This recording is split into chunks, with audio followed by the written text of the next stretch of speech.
welcome back to Shatter Our Souls with Novaria. It's been a bit of a wait since our last Mario Kart video, so we're kicking things off with my favorite cup in Mario Kart Double Dash, the Special Cup. Now, if you've been here before, you know the rules. Anything goes as long as there's no items involved. What this means is that I can, in fact, drop items if I'm struck by something like lightning, but I cannot intentionally throw them at an opponent or use them to block attacks, for example.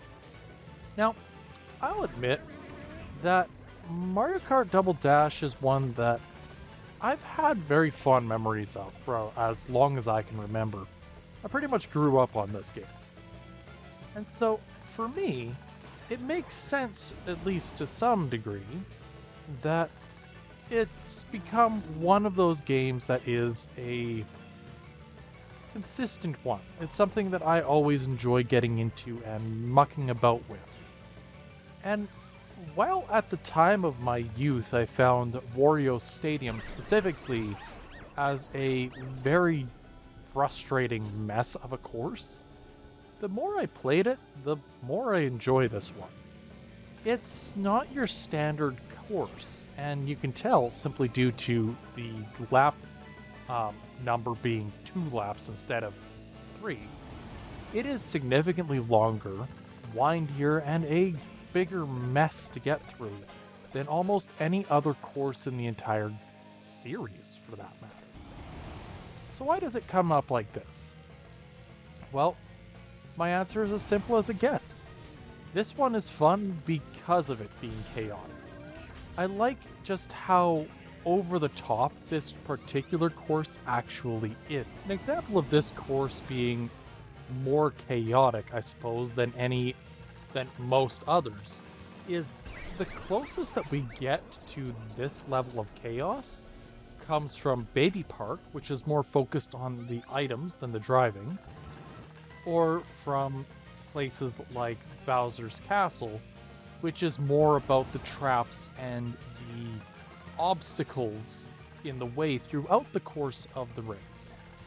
This is, how do I want to put it? Good old-fashioned racing in the most ridiculous coliseum imaginable. Okay, really? Anywho. All that being said, we are now running into the end of the first course of the 100cc Special Cup's first race. And to be honest, this cup there's some issues that crop up, and there are some that don't, or that are there. Words are hard. This cup has some very high highs and some exceptional lows. The highest highs include, of course, Rainbow Road, Wario's Coliseum, and even Bowser's Castle. But Dino Dino Jungle is in contender for the public perception's worst course in Mario Kart Double Dash altogether. And to a degree, I can somewhat see what they're going with this one. The layout is kind of small in... the layout is less controlled, shall we say, than other courses up to this point in the game. It has more fall hazards than almost any other course, and to top it all off, most of the hazards that come throughout the course of the race, like the geysers and the dino, are all relatively easy to dodge. So why does this one fall so much lower on the totem pole than other courses out there? I think part of it is expectations versus reality. There's a kind of a generalized belief that the later in the game you get, the more difficult the courses are going to get. I don't disagree with this statement. But with Dino Dino Jungle, the aim was, the bar was set so high in the first track of this cup that this just seems a little bit of a letdown by comparison. Now, hey, darn monkey. So overall, it's not terrible, it's just not ideal. That's what I'm gonna go with.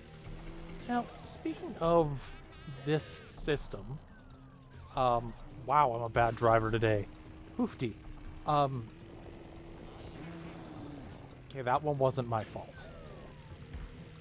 Speaking of these circumstances that are viewed unfavorably, one course in this, I suppose, this entire game that is viewed incredibly well in its original iteration, but less favorably in future iterations, is Baby Park.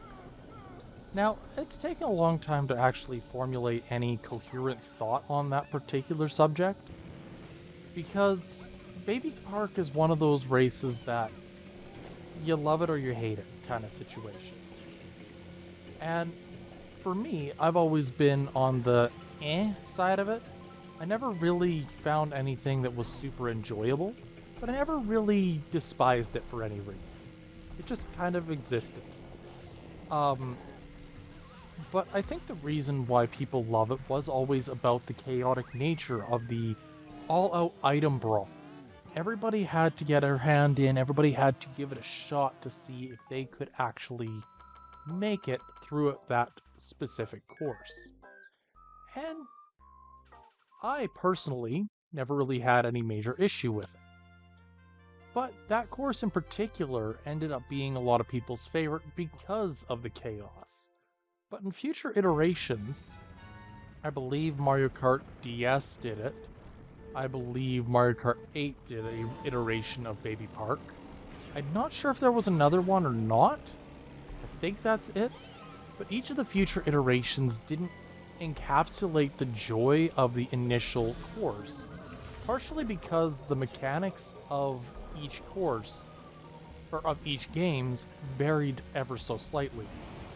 Where Mario Kart DS had very limited item play by comparison to Double Dash, and Mario Kart 8 had a system where, yeah, items were more chaotic and more energetic, but you also ended up in a circumstance where if you got hit, you came to a complete standstill.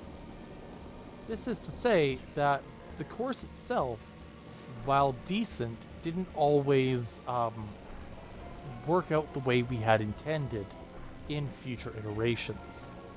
Now, admittedly, there's a part of me that would like to see a Mario Kart built around every course in the game, or rather every course in the series, and have remakes of every course in some capacity to showcase where we've come from and where we're going, or where we've been, where we're going, kind of thing.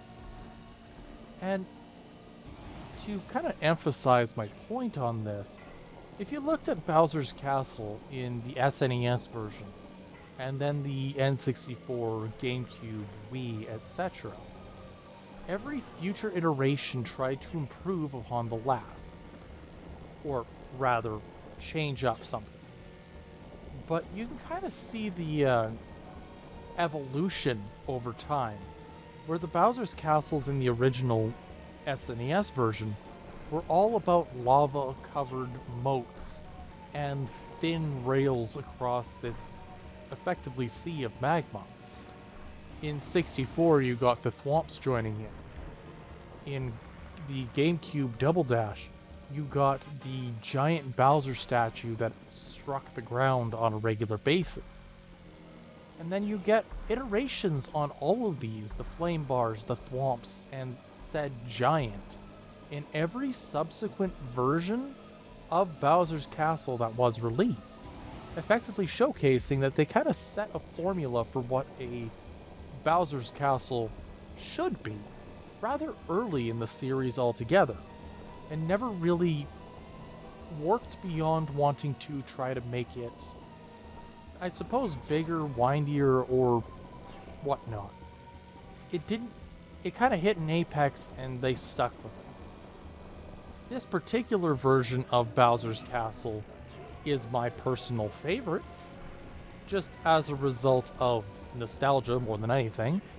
But I acknowledge that nostalgia is a very powerful set of rose-shaded glasses. Anywho, we are at the end of race number 3, which means all that's left is the finale of Rainbow Road. Now, truth be told, at this point, I kind of have to go all out. I am currently tied for first place with Wario and Waluigi, which means if they beat me in any capacity on Rainbow Road, that's it, I'm done. And that's a little bit of a scary thought, and would have to redo this. I have no issues, no qualms with redoing a course or two, or even a couple cups. But I want to make it abundantly clear that I never really want to have to showcase the same content multiple times, because in my mind, each time I do so, it'll end up being less favorably seen than the last one. So, overall, let's try to get this through just once. Anywho, the Rainbow Road of multiple other games, including the Nintendo 64, had typically excessively long courses, or dare I say, the opposite end of the spectrum, where there were no guardrails, or too sharp turns, and that kind of situation cropping up on a regular basis. Mario Kart Double Dash takes a bit of a strange approach to it. This is by no means the most widely received or positively received Rainbow Road, but it is one that is commonly looked at as a positive in this series as a whole. This particular course isn't as long as the Nintendo 64 version, isn't as windy as Wii's, but definitely doesn't have the level of spectacle that the 3DS Mario Kart 7 had.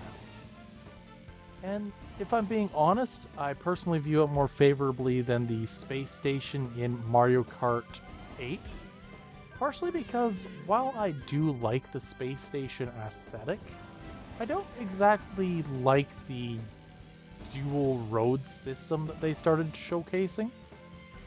Mario Kart 8's dual roads effectively made it so that items, while incredibly useful in some circumstances, only could affect maybe 50% of your target opponents.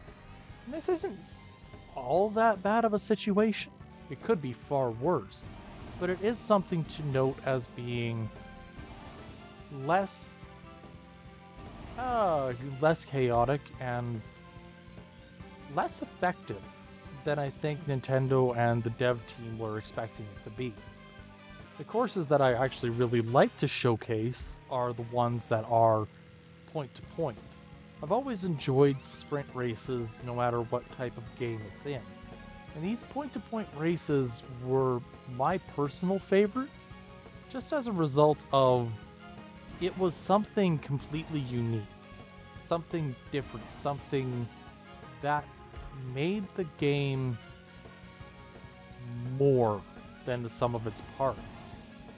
Each of the point-to-point race... Okay, you've got to be kidding me. Each point-to-point race ends up falling into one of two major, I suppose, trappings. Each section needs to be unique enough so as not to be confused for a circuit race.